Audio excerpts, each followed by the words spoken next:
So here's a quick video for other mobile producers that I wanted to show.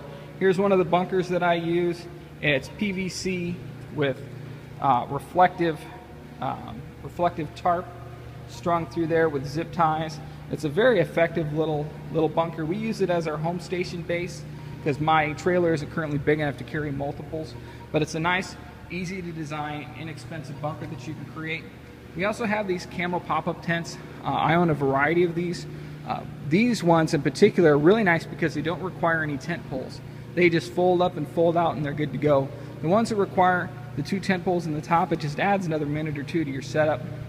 Also, you can see down inside, we've actually put locking rings and carabiner clips with sandbags to help give this thing a little bit of stability. Without the sandbags, players tend to stand up inside those tents, walk away with them like a silly hat. Over here we have what you might see online listed as a changing tent or a bathroom tent. It is a pop-up tent and it works really well. They're inexpensive.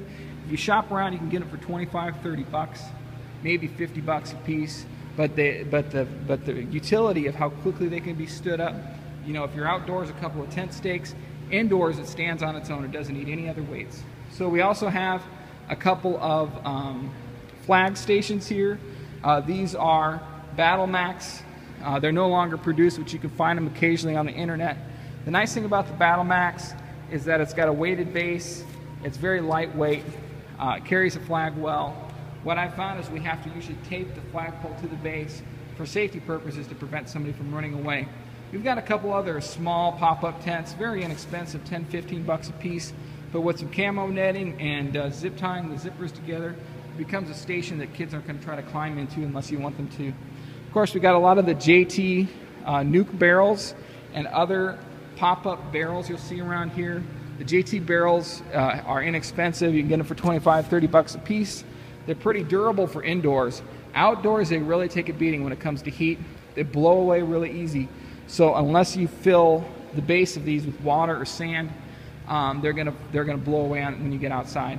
The challenge is the plastic of these really doesn't hold up to heat expansion, or the weight that you're gonna put into that base. So I recommend if you get JT nuke barrels that they be an indoor barrel. They're excellent for indoor.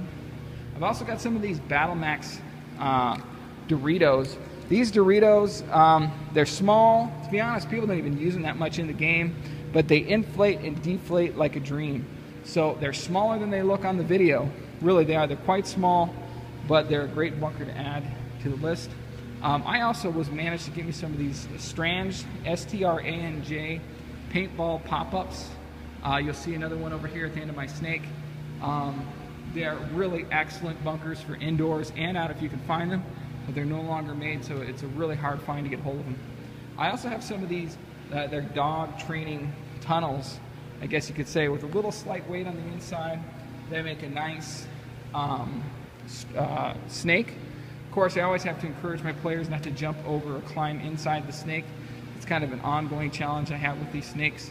As you can see, you know, a little bit of camo netting really spices things up. And then I have a bunch of these Coleman full-size paintball bunkers. Due to my timing of my setup and teardown, I don't do a lot of these bunkers.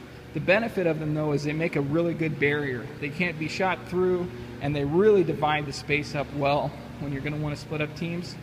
The Coleman bunkers, I had a challenge getting them to stand up indoors, and I'll show you a little bit more about these bases online. But basically what I did is I made these wooden bases. It was inspired by something I saw in another video. It's got some carabiners on there, held down with some zip ties. The current standard zip ties I have are a little too weak, several of them are broken. So I'm going to get thicker zip ties.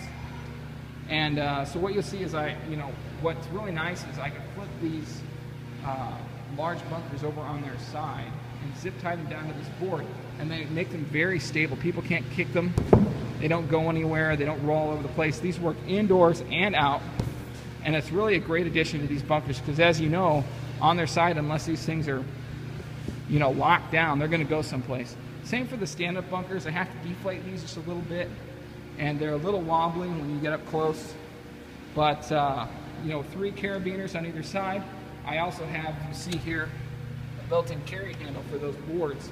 It makes it very easy to set up quickly and lock these things down. So that's kind of my indoor arena, some of the tips of things that I've found.